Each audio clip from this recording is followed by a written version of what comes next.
One thing that's really important in snowboarding and in Pilates is your posture, and that's something that we concentrate a lot on in Pilates.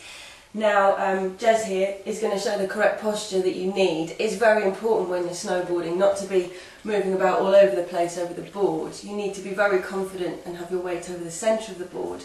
And the way to think about that is to think about your spine, just have a really long spine. Now if Jez can come and just stand sideways here just for a second, what he needs to think is that his tailbone is really, really heavy down into the floor, and that he's really long through the spine. Just that, that's all you need to think about. So heavy tailbone and then really long. And I've got to stand on tiptoes here to get him to push into my hand a little bit. Yeah, there you go. Yeah, lovely. Or Jez can think about pushing into the ceiling, which is very close to his head already. So really that will help. And then if you just bend your knees a bit, Jez, that's it. And it'll take up the stance that you would have, yoga stance on your snowboard. And imagine that you're moving about here, lovely. So while you're riding, obviously, yes, you're moving from side to side and all sorts of things, but if you really keep this long spine, that will be really helpful.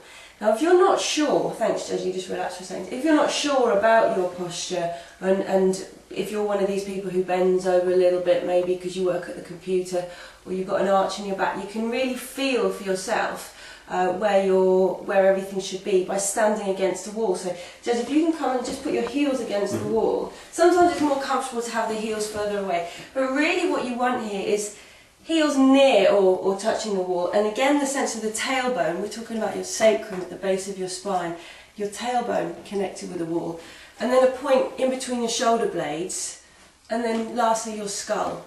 And it's that sense again, once you've got all those things in place, that you have that sense of length through the spine. So that's quite a nice test that you can do. And then don't feel that you're frozen there, you can relax and breathe, just breathe normally. But if you've got those points again, heels, tailbone, somewhere around about the shoulders, and then the back of your skull, that should give you a good idea of where your posture, how your posture needs to be.